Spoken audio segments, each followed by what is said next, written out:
In a time of identity confusion and rising self-doubt and constant reinvention, cultural analyst Patricia Martin talks about why so many people feel unmoored and what we can do to feel more anchored and stable.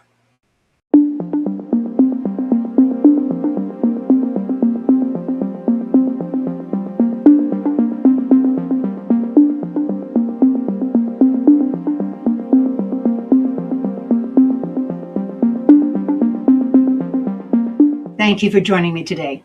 I'm Madelyn Blair, and this is Unlocked, a show all about unlocking the resilient leader in you.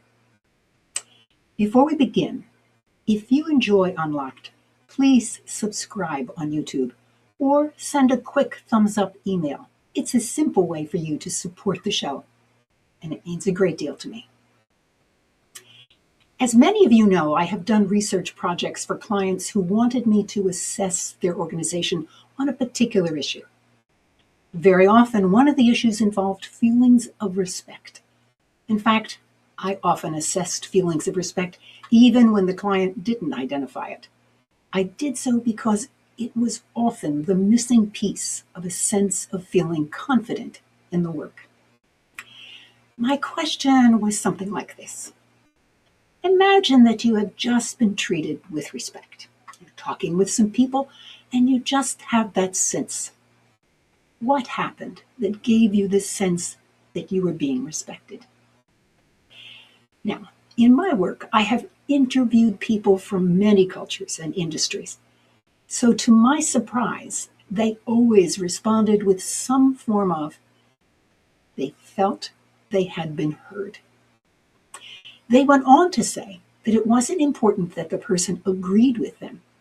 It was important that they showed evidence that they had heard their ideas, their opinion, their feelings, and taken them into account.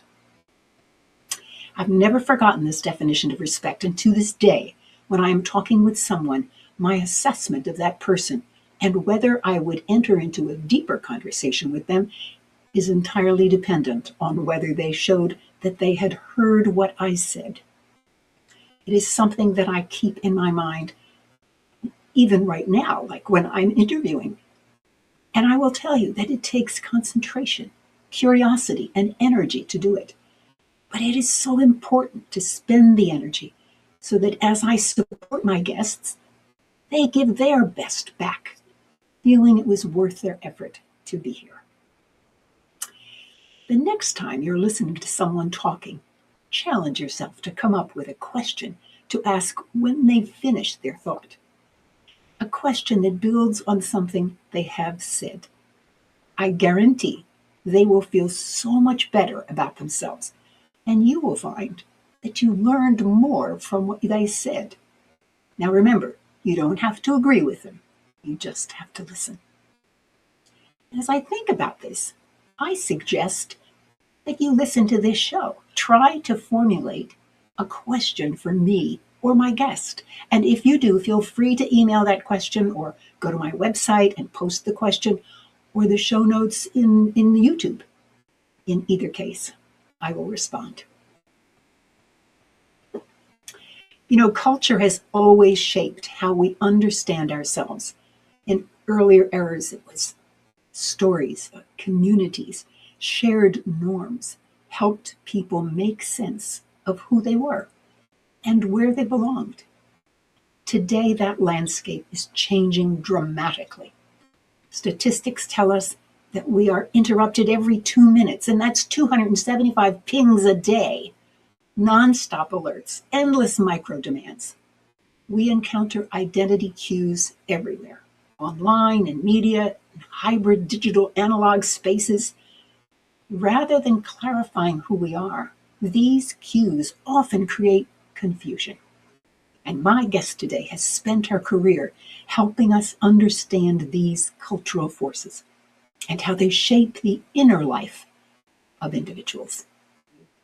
Patricia Martin is a cultural analyst, and she's going to tell us what that means, and the author whose insights have appeared in Harvard Business Review, the New York Times, Slate, and Psyche. Is it Psyche magazine or Psych magazine? Psyche magazine. I did do it right. Wow. Yep. She is the author of 5 books, including her most recent, Will the Future Like You? Oh, I love that title. By Karnak Books, and it's coming out, isn't it, in January? January 29th. It's up on Amazon for pre-order right now. Outstanding. All right. She's also the host of a podcast, Jung in the World, which has let me say that again, which has reached 2 million downloads globally. For over 2 decades, Martin has served as a cultural strategist for major organizations, including American Express, Discovery Communications, and Microsoft, helping them anticipate transformative shifts before they reach the mainstream. Her recent work examines hybrid culture, the collision of digital and analog life, and its psychological impact on personal identity. And she also teaches at the C.G. Jung Institute of Chicago. Wow. Patricia, I am so happy to have you on the show. It's my pleasure. All right. Shall we jump right in? Yes, let's do it. All right. Everyone believes they know what culture is. As culture is an underpinning of this conversation, I would like it if you would be so kind as to give us the definition that you use in your work, and if you would distinguish it between culture and what we call society. Sure. So culture is it's really our system of shared meaning, and it is inherited from our families, the family of the family, which is the larger civilization, and it is expressed in symbols. It is it creates this form of connection that is a web of significance. So when we see a symbol, it has a certain significance, and that is somewhat universal.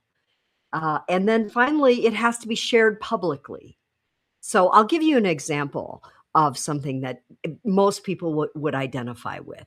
If we go back to Star Wars, you have the bad guy, the archetype of the evil wizard is, of course, Darth Vader. And symbolically, he's behind a dark mask. He's in dark clothes. He's a very towering, menacing figure. So it's one glance and we all know who he is on some level.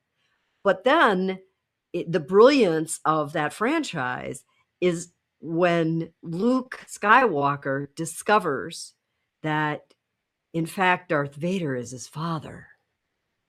And we all have a father. That is a unifying symbol.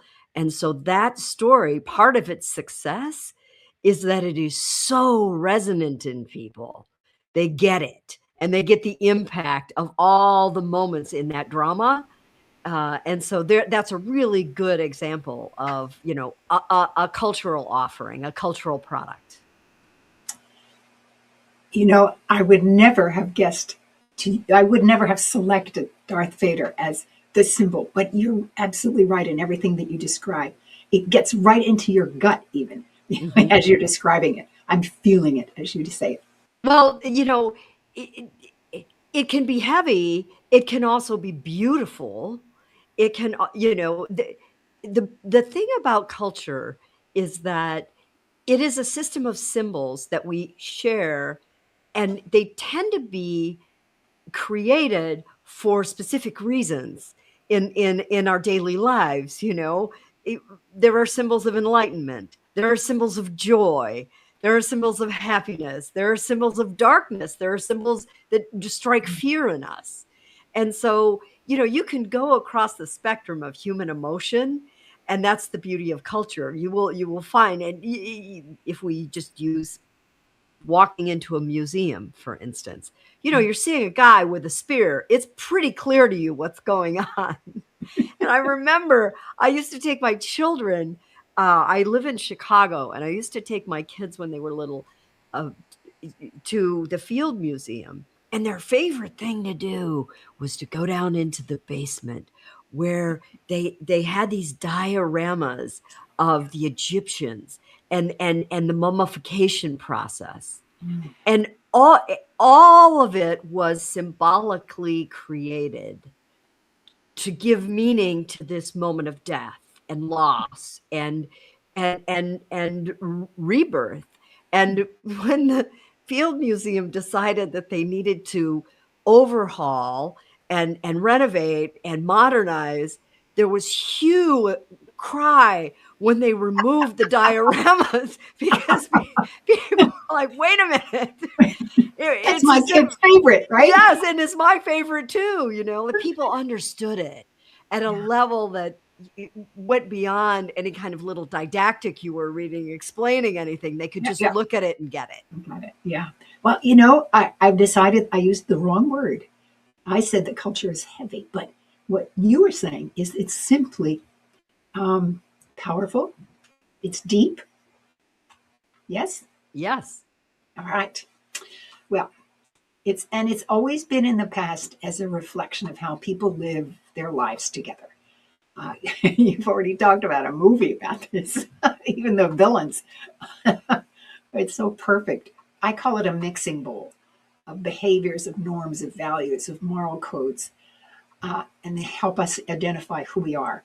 And I often suggest to people that they actually write personal stories to help them see who they are and even why they are. I mean, I could tell you stories that I have pulled out of my own life and said, that's why I get nervous whenever I run over something on a road. And because I remember a story of running over a piece of something on the road and it destroyed our car. and it's an event, and it took actually looking at the stories that finally popped up. It kind of came up when I was looking for different stories from my life. And I said, that's why I literally get a clutch in my stomach every time I see something on the road that I might have to run over. It's probably nothing, but no, that's very interesting. I'm a Midwestern person, and I don't want to take us off on a tangent, but I do want to relate to you. I recently hit a buck, and it did tear off the front of my car. And it was a moment where I began to ask myself, well, symbolically, what does this mean? It tends to be the way I think anyway. But I think what you're describing, Madelyn, is when we get confronted. Yes. And because, your podcast is all about resilience, I'm going to guess that the people who are listening to this find themselves more and more being confronted now with things they couldn't anticipate. Because that's what we're in. Yeah. That is exactly what we're in. Thank you. I love it that you see that connection. But I actually anticipated that you would. So which is why you're here. But, I gather from your work, you're seeing several forces that can confuse a person from knowing who they really are. Tell us one of the forces working in today's world, and what makes it more and more difficult to know and discover who you are? Well, I think of the three, I'll go with the one that is most profound and most pernicious, and that is persona fog. Persona was an idea of Carl Jung's. It was a theory he had that out of the ego arises this ability to interface socially. So, if I was to use a tech term, I would say that our persona is our GUI interface. It's how we relate externally, and it's the thinnest. It's like a skin on the psyche, and it is now being put to use and overuse in a way that historically for human beings has never occurred before. We are online, we are creating personas. We are distributing them across different platforms. Some of those personas, we can manage 7 or 8 in any given day, and they are slightly different. If you ask people how their LinkedIn persona, for instance, is different from their Facebook persona, and oh, by the way, they might have groups that they belong to, or they might be online gamers. Those are another set of personas. And there is an impact to the psyche on externalizing ourselves to this point. It has made us fragile. Think about it. You've got this thin skin that you are using for heavy duty interactions on a daily basis and for hours. It's easily punctured. It's easily threatened.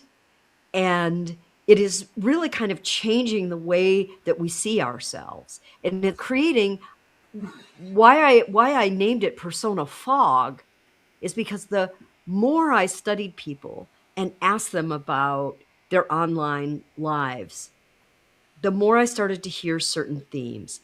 And one of them that I thought was the most stunning was these were people who were successful. These were people who had done well in school. They were achievers, they were accomplished.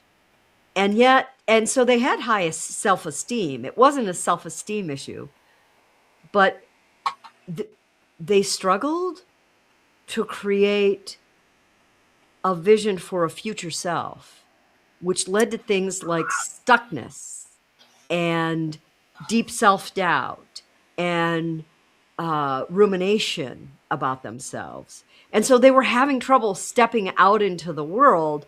And even though they were having these symptoms, they couldn't identify that maybe there was a relationship between managing so many personas and living a life where the self is so externalized that it had walled off their access to their inner realm, to their inner resources. And so when they were confronted with a life-changing event that was going to reshape their identity, they had nothing to draw from. As you're talking, I'm thinking myself, I I always think of myself as I have just one brand. I mean, this is Madelyn Blair. And yet I'm thinking, okay, you have one on this right here. I also have a LinkedIn profile. I have a YouTube profile. I have an Instagram profile. I have a profile in Psychology Today. I have a profile with my family. Now, then you said, because we I'm going to say we extend ourselves, we stretch ourselves across all this. If I understood you correctly, we've in a sense used up our energy that way, and we don't have the energy to go internally and say, okay, what's here in this part of Madelyn? Was that what you're saying? Yes, people can't access their sense of inner guidance. I'm going to give you an extreme example just to give your audience a sense of how this, how this might play out if you're not conscious about it. So I interviewed a young woman. In fact, if you go to Jung in the World, your audience can listen to, it's a 2-part interview I did with her. And she was fairly conscious that she was going to create this persona. She worked in the arts. She was a gallerist and an artist herself. And she created a persona that would kind of go behind the scenes of the art world and talk about how art stars are created and sort of, spill the tea on the art world. And to do that, she created a persona called Jerry Gagosian. And Larry Gagosian, is a very famous gallerist. He is a star maker. And she created this persona that she was his long lost daughter. And so it was very tongue in cheek the way it started. Well, she started racking up views and clicks and likes and shares, and she blew up her audience. And she, of course, she was very engaging and funny and charming and irreverent. And so it was a great mix. I mean, she was extremely entertaining. She managed this for several years, and she would show up to major art events all over the world. And she would find, her name tag said Jerry Gagosian. It didn't say her real name, Hildy Helfenstein, even though she was very obvious about this. She wasn't hiding behind her persona. But after a while, people yeah, only knew the persona. right. Right. And in fact would say, yeah, I don't care about that. Like, I don't want to meet her. I want to meet Jerry Gagosian. So her real identity got subverted. And after 7 years, her symptoms started to accumulate to the point, and she, I'm not telling tales out of school. She was public about this and said so on the podcast, that this had a serious consequence. And she found herself suffering from a severe psychic breakdown and thought about ending her life. And she couldn't figure out, she was highly successful by anybody's measure. She was highly successful as an influencer. Yeah. And yet, where were all these dark thoughts coming from? She had made herself vulnerable and her psyche vulnerable in a way that she felt symptoms, but couldn't make the connection. And so she decided to sort of, put to sleep Jerry Gagosian and just step out into the world as Hildy Helfenstein. So there's a really dramatic example of, how our online worlds can shroud us in fog, and disconnect us from any real sense of who we are.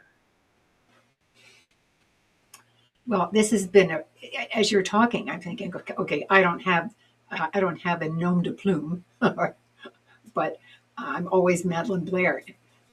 But still, there are variations, and I'm going to think about this more. Well, now there are other stories where, I talked to a young woman who had a lot of success even as a high schooler. She had won all these awards. She had been put into a special school for STEM, and she was very good. She was very adept at coding. And so she created all these online, she was managing 4 websites, all different personas. and then she had her gamer personas. So she was very adept at this. But what she started to notice is that she began, as a 17-year-old, she began to cultivate the sides of herself that were the most popular, that had the most likes, the most shares. And anything that didn't, she discarded. So you can imagine that she's very, she's at a very tender age where identity formation, the mold is being set.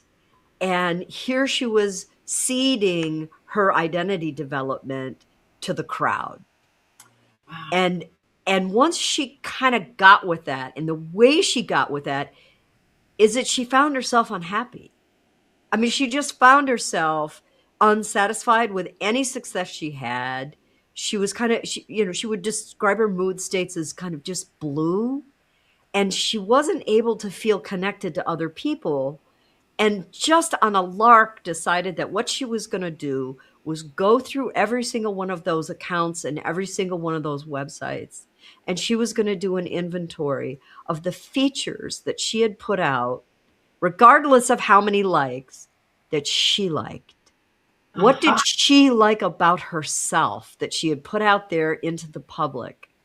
And decided to amalgamate those and go with those, whether she got likes or views, or that became immaterial to her. And it was then that she began to really kind of experiment in a way that, like, she was leaning into wonder about herself. And wonder is an emotion that is actually is an interesting emotion because it itself is a hybrid. It is both cognitive and emotional. And so she was able to kind of perceive a future self based on what she liked about herself. I really like that story because I can see so many young people going down that same path that you just described to me. It would be so tempting. And isn't it wonderful that this person had the insight to say, what is it that I like? And then and use that. That's a brilliant observation. Well, I'm sure you see this in your own work, and you hear it from your audience that when people undergo when they find themselves at a crossroads, something has to give, something has to change. They're confronted now with a fact of life that they can't swerve around. Mm-hmm. I interviewed a woman who is in the book, and I write about it in the book. She was a counselor and a coach. She had a long career helping people navigate through major career changes. And our careers are very defining for us. They're a great source of identity. Mm-hmm. And it doesn't matter how you define that career. You can be a mother of small children, and that's very defining for you. Mm-hmm. So what she discovered is, when I asked her about her 30-year career, like what were her takeaways from working with people who found themselves at the crossroad, and she talked about an amnesia that people have. That they tend to panic in these moments, forgetting all the other milestones that they had encountered and moved through, and they can't access that. Partially because they're fearful, and fear is a corrosive, dark emotion. It's a great undoing. Yeah, it just shuts down this frontal lobe, which is supposed to be where our wonderful brilliance comes from. Yeah. And so, I'm curious if that rings true for you too, that sometimes when we're really facing something that is identity defining, that we have to make a decision now. So this is going to be on us. And once we make this decision, we're going to be different, and we know it. What do you encounter when you talk to people who face those moments? Well, it's one of the critical things with resilience. I talk about the fact that, to me, resilience is the moment of decision. Don't talk to me about the actions that you take afterwards. It's this moment that you decide that you're going to do something. And in those moments, I love this word amnesia. And actually, I don't love it. It's because it gets in the way. Because what I usually help people to remember other times in their lives when they had difficulties. And what did they do? And what did they call upon? And what was their strengths that they discovered as a result of it?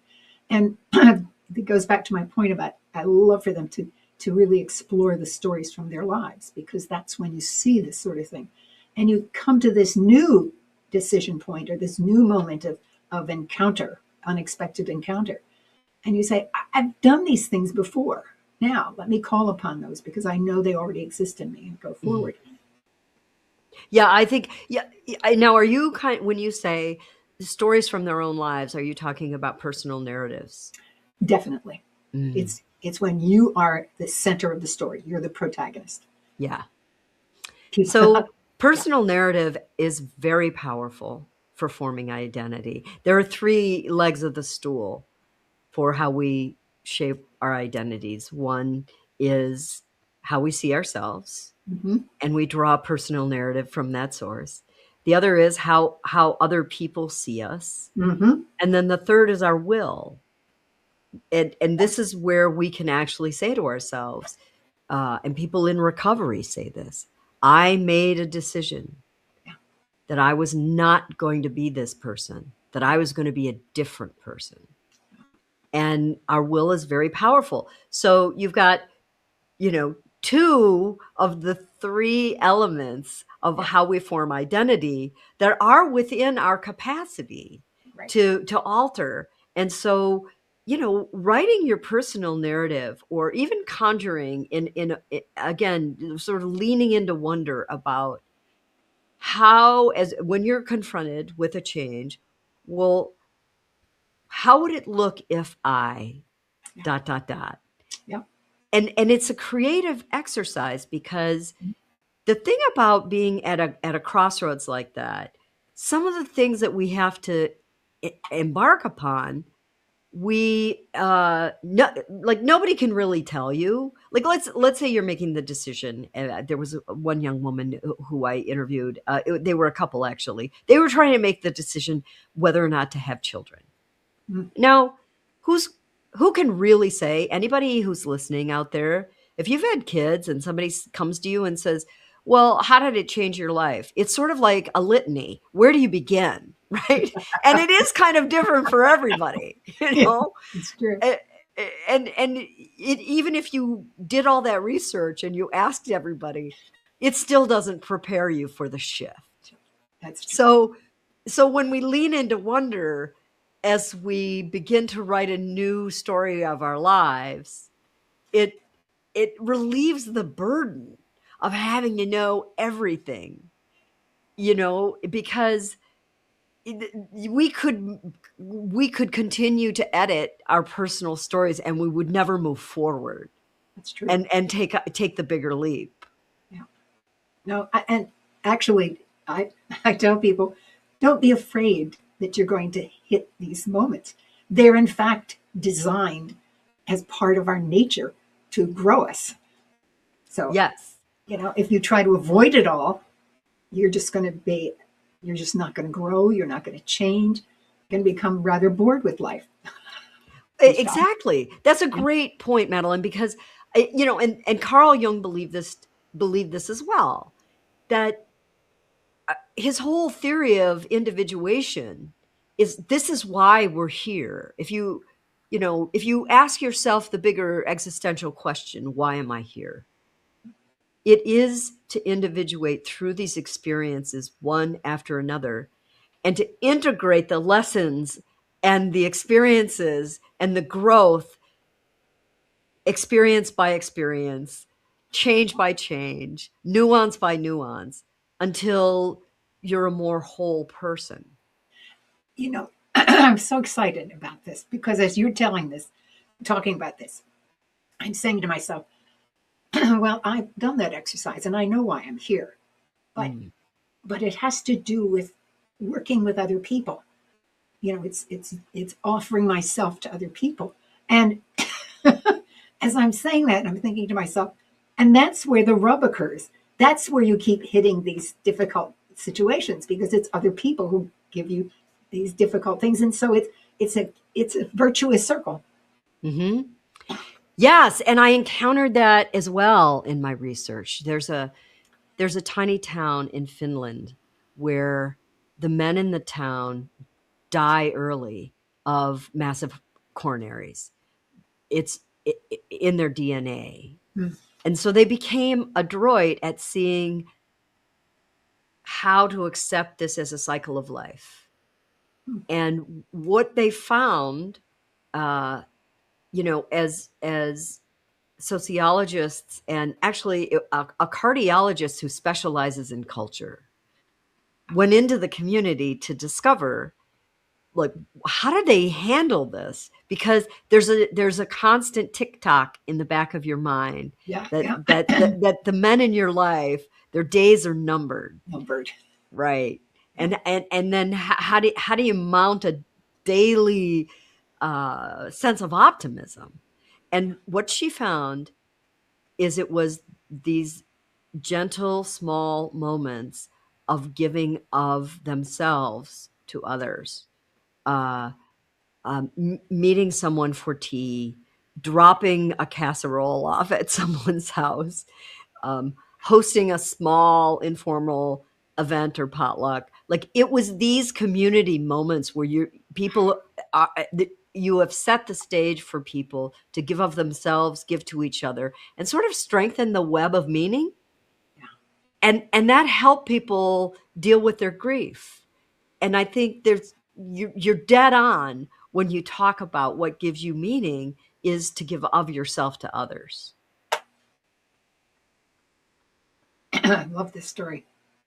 I'm going to have to look this up in the research to see, to get the fine details, because this aspect of social support, which is what they were creating for themselves, Mm-hmm. that's part of what builds you when you need let me say that differently. When you have to be resilient in a moment, when you know you've got social support, you can do amazing things because you know somebody has your back or somebody will pick you up even if you fall. And what they're doing is they're actually creating it for themselves. That's beautiful. Yes, but well, I want to put a finer point on it. We live in a therapeutic culture. If you go online and let's say you Google the term narcissist, you're going to get millions. I'm not exaggerating. Yeah. Millions of hits on that. And actually, what has been discovered is not that people benefit from focusing on their trauma. Trauma is a real thing. Trauma with a capital T is a real thing. I would encourage anybody who has had a traumatic event or a traumatic childhood to do the psychological work for that. But there's another side to the coin where it was discovered that sometimes when we're confronted with the chaos of a life event that changes everything, including who we are, that people benefit more from not going to their past, to their traumatic childhood, and rather to knit together small gestures that sort of hold them together in the meantime. It's kind of like the Band-Aid or the Post-it note or it is a smaller, it's not a full surround of, therapeutic interventions. It is a series of small gestures that they can do to, in the moment, make them resilient. And then on their feet, they can move forward and accumulate more resilience. As you say that, all I could think of was nature. Everything in nature is incremental. It's small things that then create large impact. It's like a fractal. It's in our lives that way too. Beautiful. Do you find that people, I'm just curious about this. You and I are probably the same, cut from the same cloth. You're a sociologist, and you are probably always doing research like I am. I mean, if I get into an Uber, I'm asking the driver, Of course, we're curious people. Right. So, what do you find is the personal narrative that, or maybe I want to ask you the personal narrative process that becomes a small gesture toward making someone more whole after they face something difficult? I tend not to use the term narrative. That's only because I've grown up in this storytelling community, and narrative is different to storytellers. But let's just set that aside. Okay. Come back to what I do. I ask people to identify moments when they were very proud, moments when they were excited, moments when they did something they thought they couldn't do, so that you're focusing their memory. And and it's when they go into the story as they begin to visualize it in their mind, because when you go that way, you're going after a story which is very visual. It's just how our brains work. And the details come up. And that's when they begin to see the pieces that I was talking about earlier, that they can then gather up and say, this is what I can bring to the table, what I already have in my pocket, so to speak. Does that Right. answer your question? Yes, it Okay. does. It does. And again, to what I'm always curious about with people who work with development of stories about who they are is the Jungian idea of active imagination. That some of who you are, you don't know about. Oh, definitely. In It's fact, in your unconscious. actually, I want to go back to something that you said earlier. You said, in addition to asking yourself your own questions, your own stories, Mhm. to seek out other people and get their telling of the same story of you. And in fact, I do have that as part of my thing. That's usually a secondary activity after you've spent some time on your own stories. But you're absolutely right. When you see other people tell the same story of you, maybe in the same setting, even in a different setting, that's a very powerful way to get to know who you are. Which comes back to this aspect of our personas online, because you don't really have that opportunity online to get the fullness of that. I'm just sitting there thinking to myself, okay, how do I how do I find out how people see me in all my personas? And you've set a challenge for me. Well, it's a very difficult thing to integrate all of that. Oh, for So, sure. I mean, that's just it's one of the challenges of the digital age. Mhm. So, but I think there's something else that is important is some of the vitriol online. You know, you can get trolled. People talk to me about that, what that feels like. And, some very moving stories. But I think, and Otto Kernberg, the psychiatrist who specializes in dark emotions, he wrote a paper on this, that anger actually, the emotional investment of it into it and the expression of it can alter a person. It can change who you are. And so, one of the missions of this book is to just make people conscious that, we have this idea, I think we have this naivete that what happens out there isn't happening in here. Yes. And we have to grow up and realize the way we communicate, the way we try to define or pigeonhole someone or judge someone, it has an effect in here.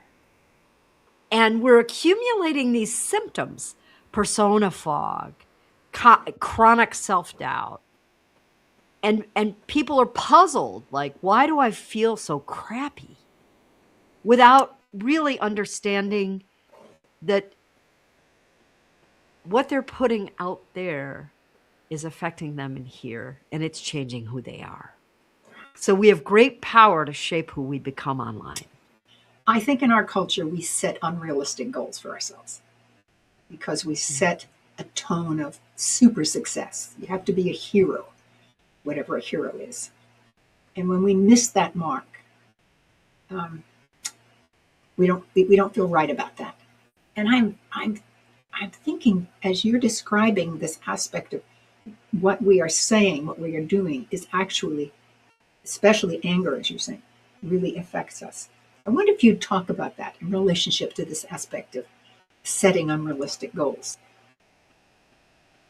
There was a great deal of cultural cachet to the CEO. The Jack Welch, Yes. the Steve Jobs. Mhm. And the truth of the matter is that those archetypes are no longer resonant with a younger generation. Yeah.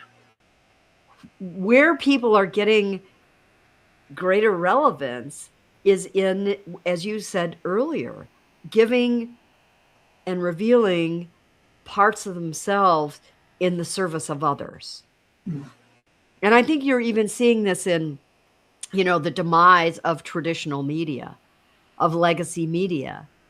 So you can, let's say, for instance, you can watch something happen in the political realm, and you can go to legacy media and you can read about it, and maybe they've got a video about it. And, they're being very straightforward and just the facts, giving you the facts.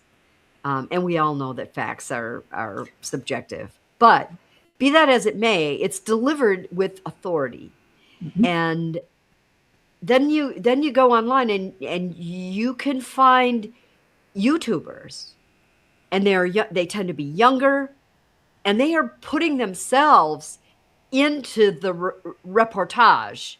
And they're also, they're inviting others in the moment. So this is happening in real time, where they're putting together 3 or 4 different people to really sort of create a story around it. Like, I saw this, what did you see? What did you see? And then this becomes our shared idea of what this is. This is not a leadership modality that I experienced a lot coming up. What do you think about that? There are so many perspectives, and the more perspectives that you have in the conversation, the richer the understanding is. And truth doesn't become a part of it. It's just what's the understanding of it. And what's our shared understanding of it? Yeah, and what's our shared? And if we can get to that, it's very powerful. Yeah, and I've been tracking it, and I really want to see where it goes, because again, that's a cultural expression. So they've got their own set of symbols, and they've, and those are beginning to become more and more shared. It's very public, and they signal certain significance. And you can see it in their chyrons, you can see it in their headlines. The way they phrase things connotes a certain significance to the story. So, and that's just politics. There are other examples, but I think right now we're in that moment where what we're undergoing as a society is reflected a great deal in our politics, because so many of the institutions that used to confer identity are being dismantled.